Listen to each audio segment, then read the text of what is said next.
Who you are comes out in your skating, through your style and the kind of tricks that you do, and it's just it's just a different way of expressing yourself. It's all the sweat and blood that you put into landing a trick, just when you land it, it makes it all worth it. Just that feeling is undescribable.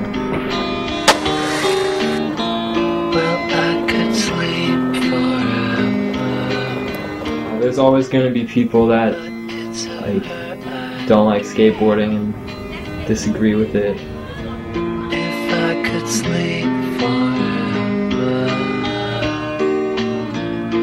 you always have to try to push yourself to your limit all the time and just have fun with it, and just it's a way of expressing yourself. Skateboarding is more of an art form than a sport, really.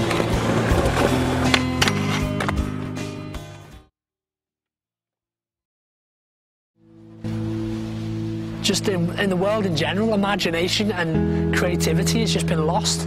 It's been stripped away from us over history, and has been slowly fed back into the world that we live in through computer games and stuff like this. And this is why kids are so addicted to games. It's because it's a way to achieve, an easy way to achieve. So a lot of people that would be watching, they don't realise that I'm using my body to really battle against obviously the total physical of this world.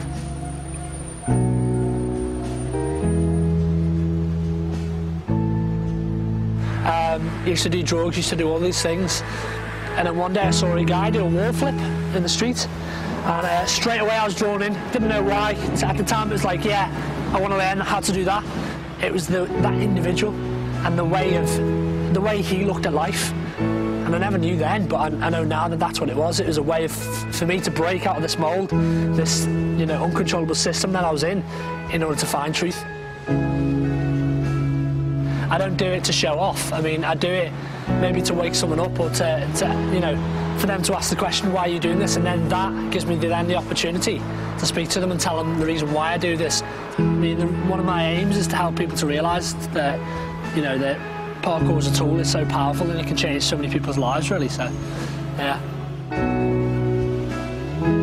I found, what I've been looking for through parkour, which is that relationship with God. And I feel that it's now with that responsibility and position that I have in the parkour community to be that good example and pass on the things that I've gained over the years, really.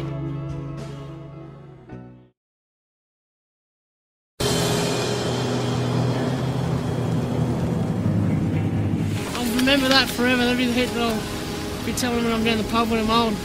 Something radical, something new, something different. And the guy in white just look at me and say, "It's snowing." I say, "What?"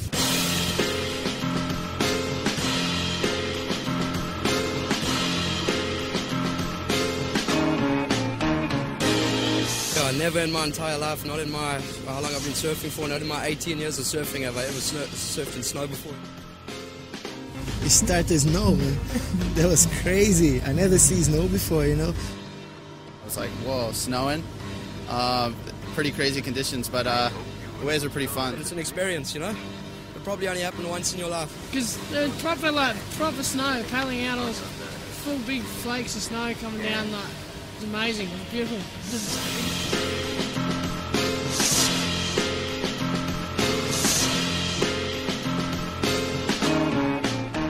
I thought it was rain, and then the snowflakes started to come into my eyes. Today for me was incredible. I have snow like for the first time in my whole life. I never thought that I'd be in a place and the snow will come like that, you know, and surfing, that was beautiful. It was an incredible day for me. It's gonna be forever in my mind, man. I'm gonna tell my daughter when I go back home. She's gonna be like happy for that.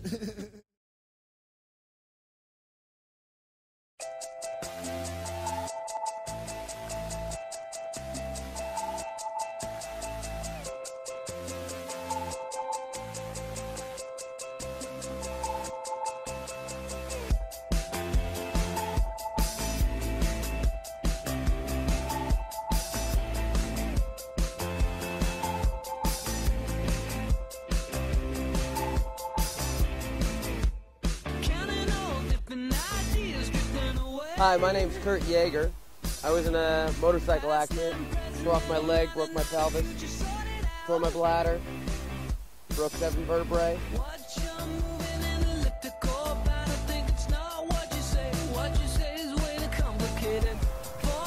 I was broken, barely able to function. Broke my pelvis in half, tore my bladder in half, broke 7 vertebrae. Getting back up. Surviving, adapting, and thriving.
Tony Hawk is a #1 recognizable sports figure over Shaq, over Iverson, over MJ even. I just focus on something and I have to do it. I'll either get hurt, taken to the hospital trying it, or I'm going to make it. And that was the same for doing 900 at the X Games. It was my time to finally do it or to be carted off and try it another day. Last try right here, Tony Hawk 900. At some point, you just tune everything out and you say, this is it. You got to do it.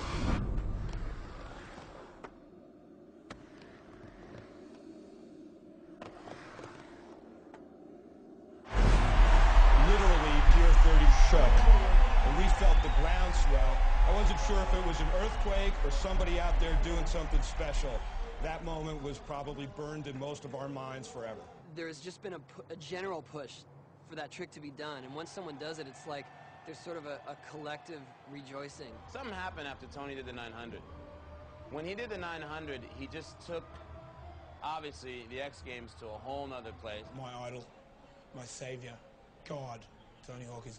My priority has always been to be progressive, and if I'm remembered as being progressive or someone that broke limits, then that's how I'd rather approach it.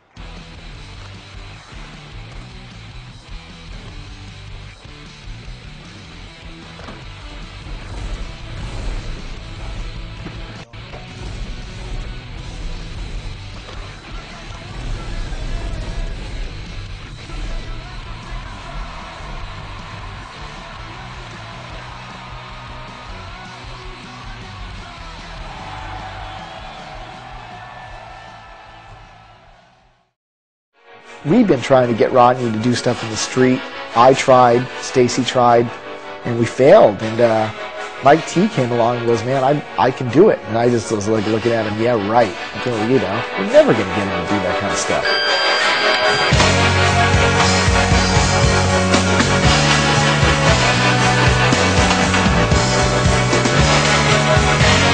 I know Mike had a lot to do with pushing Rodney in a direction to want to progress. And it's like Mike, if he was like going to say, hey Rodney, do this, he knew that inside of you, you wanted to do it. So what happened with Mike and Rodney was that he saw something in Rodney, and he made a couple comments, and then I think he saw like, holy shit, he could really do this if he committed to it.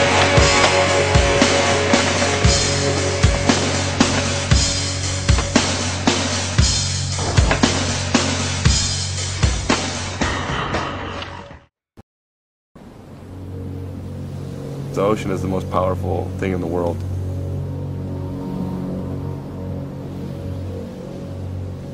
In my mind, it's the fountain of youth. That's where you challenge yourself.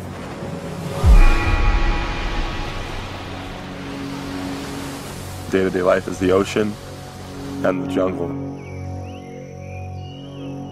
You want to be as aware and in tune as you possibly can.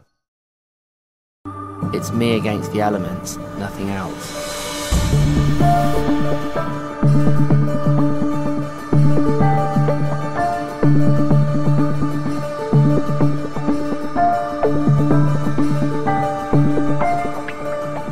Surrounded by ice, I feel at peace. Just me and this frozen wall of ice on a vertical journey to the top.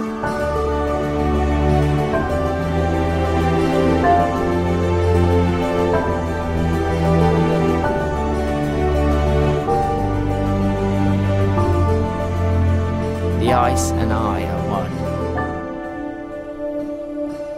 I'm here in Chamonix.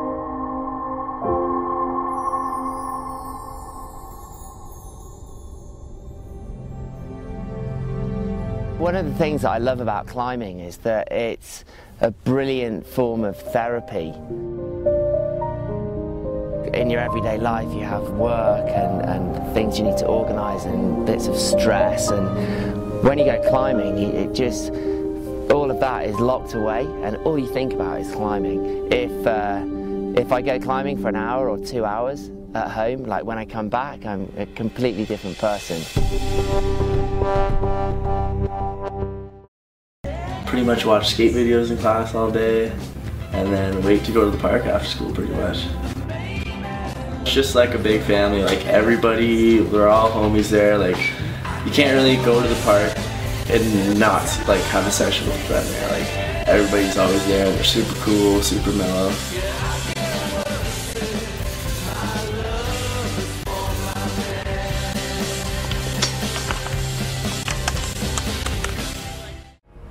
We tend to do this. We're trying to put everything in a box.